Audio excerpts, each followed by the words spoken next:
All right, so the next batch of material is over the income statement. It will encompass both Module 5 and Module 6. Now, Module 5 um, has some review pieces in it. Um, Generally, the amount of time spent on the income statement and intro is not very heavy. So a lot of this will probably be new in terms of formatting. That also starts to bring us into discontinued operations, which is a very new topic. Definitely no intro course would delve into that. And then module 6 takes us a little further down the income statement and EPS and that sort of deal. So we'll talk about all those things in turn. First, we just really want to highlight what is the purpose, the usefulness of the income statement. And the income statement provides both present and future performance evaluation for profitability. So what we're measuring here is profitability. That's the hallmark of the income statement. Its bottom line figure is net income, and net income is interchangeable with profit, is interchangeable with earnings. We talk about that. I reemphasize that again in the notes just down this page, but understand that profit, net income, and earnings are all the same thing. Plus, we have present and future profitability. Like it's not just an indication of, oh, we made money, we were profitable this period, this accounting period. No, what we want from the income statement is not just the indication of what happened this period, but in the formatting of the statement, we want to be able to extrapolate and see ahead to understand what is the future profitability likelihood of this company, given where the items are listed, what revenues are driving the company, what expenses are being incurred by the company. So one thing to know and to focus and to keep in the forefront of your mind is that we are using accrual accounting, right? Not cash accounting. And what that means, as we saw with the adjusting entries, is that sometimes we recognize revenues and expenses at times other than when cash is received or paid. So we have accrual adjustments, which indicate that what happened was in one period. So I'm just drawing a timeline here. We'll just have this be accounting period 1, accounting period 2, right? So maybe this is quarter 1 and this is quarter 2, or month 1, month 2, year 1, year 2. I keep it general because accounting period can be any of those things. Um, in the case of an accrual, we recognize an expense or a revenue prior to spending cash or receiving cash. Right. So this will go on the income statement in accounting period number 1, even though the cash is not going to be spent until accounting period number 2. Right. In accounting period number 2, there is no income statement presence, right? Because that was recorded in accounting period number 1 when we recorded the expense or the revenue. Now, the other time that we recognize expenses and revenues when in periods other than when cash is paid is the case of a deferral.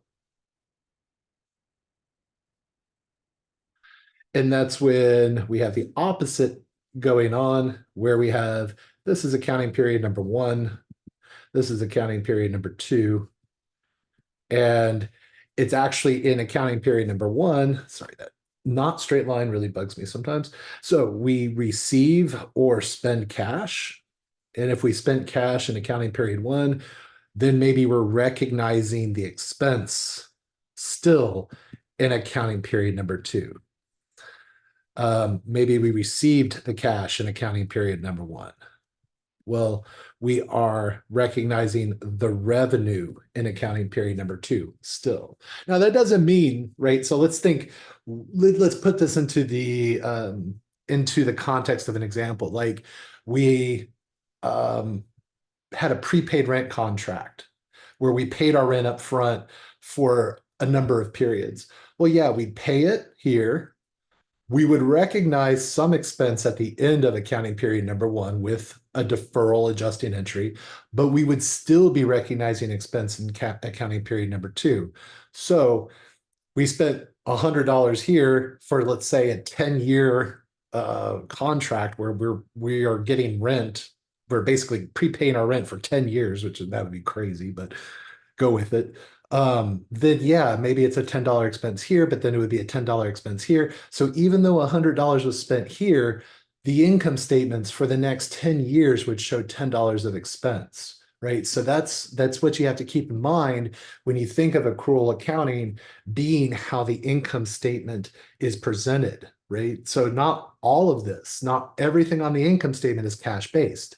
Now, there are some cash basis pieces to the income statement because there are also many times when cash is spent or received and the revenue or the expense is recorded at that same moment in time, right? This is going to happen as well sometimes. All three of these would be recognized as long as it's the expense revenue, expense revenue, expense revenue. As long as it's an expense or revenue, a gain or a loss, it goes on the income statement. But it is completely agnostic as to when the cash was spent, right? So keep that in mind as we're going through. The income statement is not a statement of cash flow. They are two very different things. Now, interestingly, and this is interesting, is that accrual-based net income, right, what we predict with the income statement, is more efficient at predicting future cash flow than current period cash flows are efficient in predicting future cash flows. So sit with that for a bit. Like, don't just write it off as like, oh, that doesn't make much sense. It's actually a very strange thing. That means if I'm looking at a company's income statement and their statement of cash flows for this period, the income statement is a better predictor of future cash flow than that cash flow statement is. It's very, it's very much, it speaks to the nature of how accounting helps provide information to make efficient business decisions. We're not just counting cash, because if we were just counting cash, then current period cash, this period's cash flow statement would help us predict future cash flow better. But we're making judgments and decisions based on accounting rules of when to recognize expenses and revenues this period. That's helping me predict future income. So overall, really what we're getting at is that the income statement will allow me to determine how the company's going to do with cash flow, even though it's an accrual-based statement. So the formatting of the income statement is going to lend itself to help me dissect what is a temporary cash flow, what is persistent income. Sorry, what is temporary income versus persistent income, right? Temporary means it's here, it's gone, it's not going to repeat over different quarters and years. Persistent means that it's here, it's going to stay, it'll continue to be a part of the business's income stream going forward.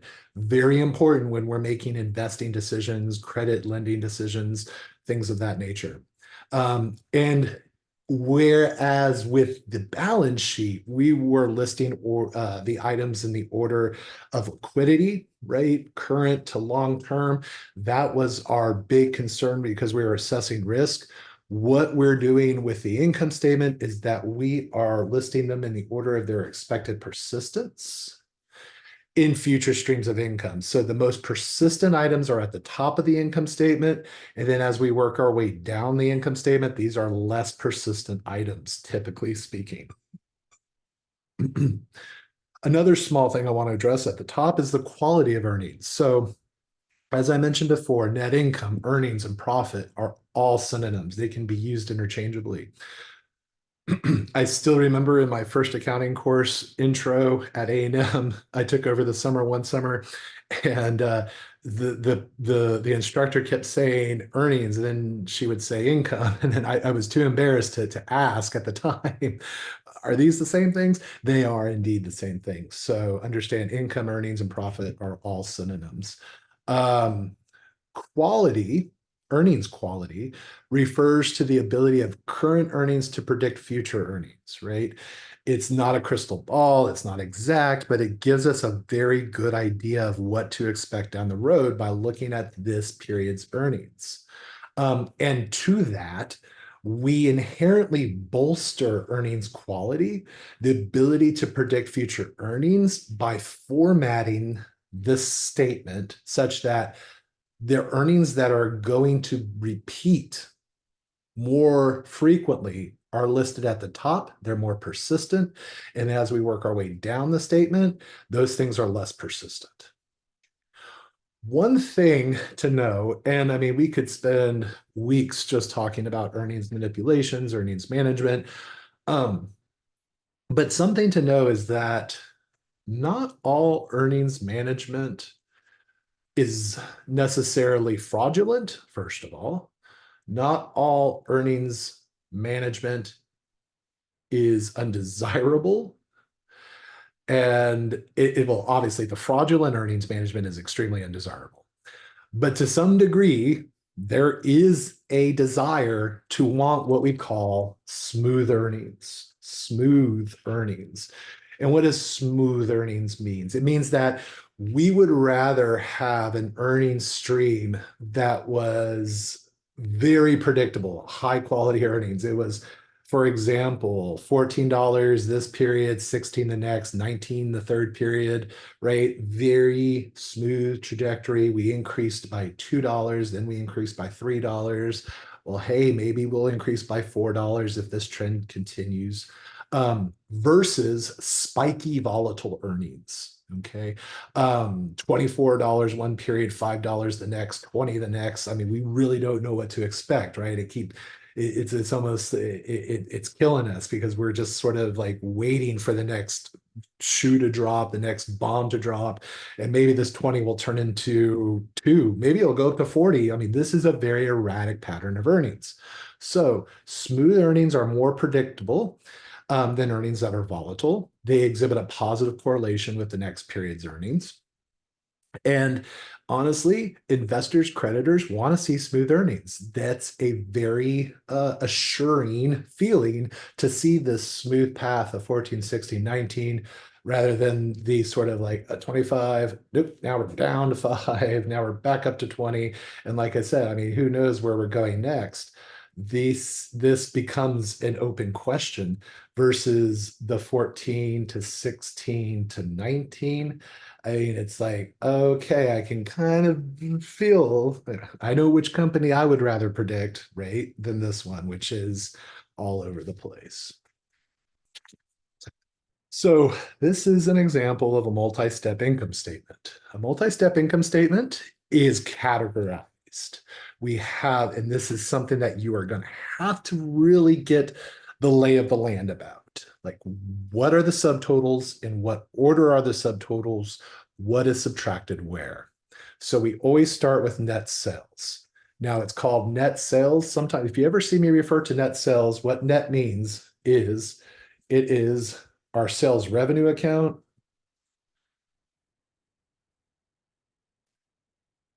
balance less 2 contra revenue accounts. And we're not going to, speak exhaustively of them in this module, but we will in the next module or series of modules. Contra rev, sales discount, account balance, and another potential contra revenue, I'm just saying contra rev, sales returns, account balance. Now, usually we do talk a little bit about those in intro, but yes, these are 2 contra revenue accounts that are subtracted off. When I subtract these off, I get net sales. Right. So that's not net of tax. Very clear about that. So anyway, those are what I net off when I have net sales. Right after that, if the company has it, if they deal in inventory, we subtract cost of goods sold. This gives me my first subtotal, gross profit, right? Sometimes called gross margin. Now, this next is the operating expense section. This is the core activities of the company. There are many things put into this, but these are recurring because they're part of the core operating activities of the company. Selling general administrative expenses is a catch-all. It has many things embedded in it. We'll talk about more, I list them out on the next page. Notice that I have these four separated out. Now, basically, I list these separately because these tend to be separately highlighted by companies in practice. They extract them from SG&A.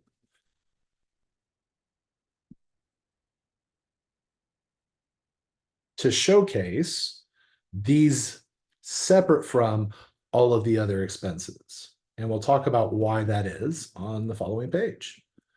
But it's important that you know those, and we'll talk about why, and it's good to know the why. Why are they taken out? So gross profit from sales is our very first subtotal, and I'll indicate those with an arrow. Just to, most of them are bold. That one wasn't. Income from operations, right? This is a very persistent total because this is basically saying, look, here's the income generated from what the business is in business to do, right? The core operating activities. Then we move into non-operating income. These all have something in common, except for maybe one, where we're talking about investing and financing activities of the company. Right? So there's operating activities, investing activities, and financing activities. Operating activities is what the business does after it invests money that it got from financing, right? So what's in here? This is a lot of like interest revenue that comes from investments. Dividend revenue. Notice revenue. This is not the dividends we pay to our shareholders. Dividends paid to shareholders are not on the income statement. But the revenue that we get, that our business gets as a shareholder, is dividend revenue. So this is from investing in another company's common stock and being paid dividends. Non-current assets need to specify here long-term investments,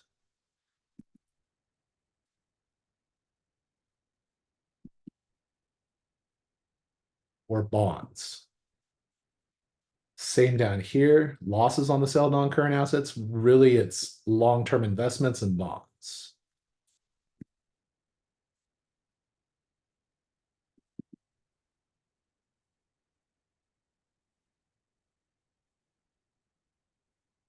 The one thing that's not necessarily due, unrealized holding gains on trading securities, unrealized holding losses on trading securities, those are investments as well. Remember, trading securities are that classification of security that we invested in something merely to trade it for a profit. The one thing that's not really related to an investing or financing activity is gains where the transaction is unusual or infrequent, losses where the transactional is unusual or infrequent. And if this is the case, then I will definitely qualify, hey, this is an unusual or infrequent transaction for the company. You won't have to judge that on your own, but those can be thrown into non-operating income. So we had if the company has inventory, right, they have cost of goods sold, then that's gross profit. That's a very persistent amount. We highlight that above the other operating activities, mostly because cost of goods sold can be anywhere between 45 to 55% of sales revenue. It's huge, right? This is usually the largest expense of a company. Therefore, we separately highlight it from other operating expenses and give it its own special subtotal. It is still an operating activity. It is, so are sales, right? Sales are our operating revenue. Everything else is an operating expense here. Now, notice in non-operating items, we could have income increasing, i.e. gains in revenue, or we could have income decreasing, i.e. expenses and losses. Another thing to point out about the formatting here, don't get it twisted. This is not debits and credits. That is never, there are no debits and credits on financial statements. This is just merely a way of, for example, subtotaling items over to a total, subtotaling items over to a total, and then taking this subtotal, adding that, subtracting that to get to the next subtotal, which in this case is income before income taxes. Right, so we have income prior to income tax.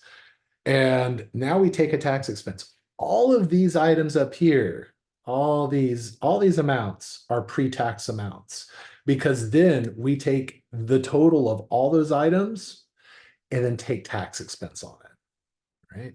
So whatever this one is, whatever this amount is, we apply a tax rate. Right now it's for corporate form. It's about 20%. It's 20% federal, and then you add state and other things, it could get up to about 25. Once we apply the tax rate, boom, we get that. So we take whatever this number is, multiply it by 20%, we get our tax expense. Now, if we have no disc ops, we just have net income. This would be net income. But see, that's why I say it's income from continuing operations, or if there are no discontinued operations, it's net income. So if there are no disc ops, this is net income, our bottom line. This is where we can end the discussion. If there are discontinued operations, then we call this income from continuing operations. And then we have some extra disclosure to make. We have to include the disc ops. And then we finally get to net income. But notice that, and then of course another subtotal, and then the final total. Notice that in this piece, discontinued operations are still included in this period's net income, okay? And then finally, EPS disclosures are a required part of the income statement. We'll talk more about how to calculate them, but the simple calculations are right here. And we'll get to that in the next module. This has a lot of repetition from what we saw on the prior page. I'm a very visual person. I like seeing the visual, then I can start fitting the words in. So I hope that works for you as well. You can refer back to that prior page a lot. Basically, multi-step income statement, right? We got the persistence. It's allowing us to draw conclusions about the future profitability of the company. There is a before and after tax structure to the income statement. So thinking about it, you can kind of break it out into two pieces, right? There's a lot before taxes. In fact, all of the operating and non-operating items are before taxes. And then after tax, we have discontinued ops, right? We'll add some more down here below net income in module 6, but for now, disc ops is the only after tax. So as I said before tax, we have the operating section. Consistent items arising from operating the company. It goes into talking about what the selling expenses are, right? You can read through that. It talks about what the general and administrative expenses are. So this is all the things that would be contained in that SG&A. And then the final note is gains and losses on the sale of PP&E or intangibles. Even though these are not going to happen with frequency, we are selling long-term assets that were used in the operations of the company. Therefore, they belong in this section. This is one of the rare pieces. Now, gains and losses on the sale of investments, absolutely not, right? If we early retire debt and have a gain or loss on the early retirement of bonds, absolutely not. Those are investing and financing vehicles, whereas our PP&E and intangibles are assets that we use to operate, to facilitate the operating activities of the company. Now, as I mentioned, we highlight certain expense items. Companies tend to break them out of SG&A. I mean, these could be just thrown into SG&A, but they break them out for very particular reasons. Depreciation and amortization is typically broken out so that we can get a common Wall Street number that investors like to talk about, EBITDA, which is earnings before interest, taxes, depreciation, and amortization. So what we would do in the case of having this particular income statement is we take income from operations, right? Does it have interest in it? No, because interest is non-operating income, right? Interest expense and revenue are both non-operating income. Does it have taxes? No, it's before taxes. So earnings before interest, taxes, depreciation, amortization. So from income from operations, we do add back depreciation and amortization. That's why it's separately highlighted. I can just take this number here, add that back, and then I get my earnings before interest, taxes, depreciation, amortization.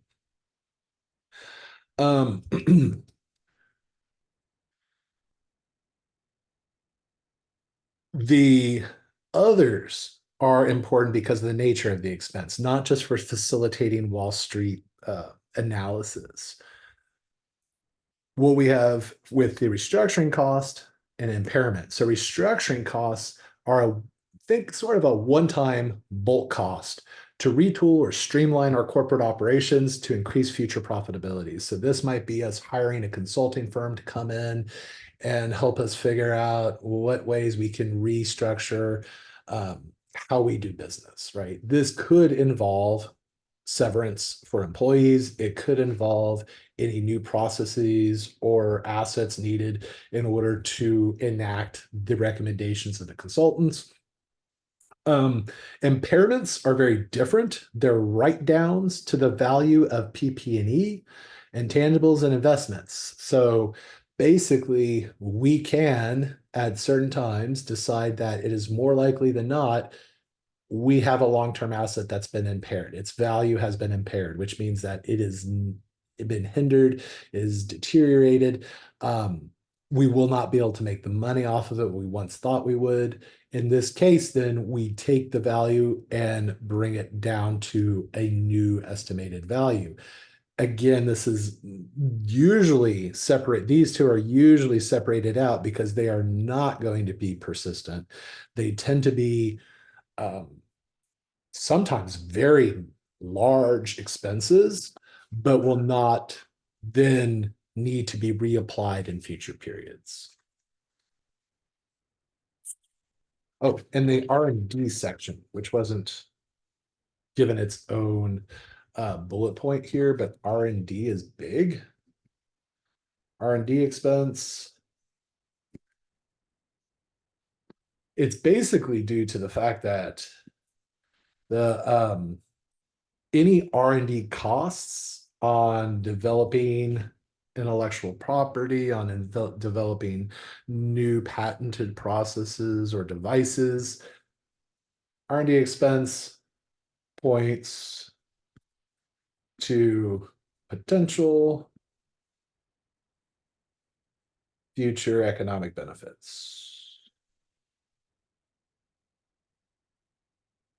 So we might be spending lots of money in the current period, having to recognize the expense because, as was mentioned in the very first module, in fact, R&D expense, any money spent on R&D has to be expensed that period.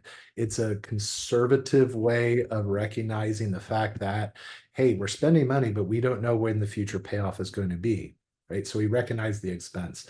Now, investors actually take that R&D expense and see it more as a quasi asset, right? As something where the company is investing money and that money will pay off in future economic benefits. And for that reason, companies are want to represent R&D separately from all the other expenses so that investors can appropriately value that when they're looking at an income statement. The non-operating section, as I said, it basically has items pertaining to investing and financing activities. For most companies, this is going to be just interest expense. Now, there were a lot of different items here. They can just sometimes be wrapped up as interest expense, right? But there could be interest revenue and interest expense, right? We lent money and we're getting money back from that. We borrowed money and we're paying money. So that's the interest pieces. We invested in other companies' stock and now we have dividend revenue. We sold some of our long-term investments, or we early retired some bonds. That could be a gain or a loss on those items. Or we have an unrealized holding gain or loss on a trading security, which the only difference between this and a gain on the sale or a loss on the sale is that when we have unrealized holding losses or gains, break it apart. It's unrealized. That means we have not enacted the sale yet. We're holding the investment still, right? So what this means is, for example, if I bought it at 10 and the price is now 20, or let's say 25, then I have a $15 holding gain. I haven't sold it yet, but if I did sell it, I would have a gain. Okay, so that's the difference between an unrealized holding gain and gain on the sell. And finally, we have our tax expense. Like I said, we just need to compile all those expenses and revenues from the operations of the company and the non-operations, and then we tax them. We provide a tax expense, we deduct that, and then we could have after tax. Right? If we have if we have no discontinued ops, then after tax expense, we have net income. But if we have discontinued operations, then that becomes income from continuing operations. And then we have our discontinued segment. And then we'll pick up there in the next video.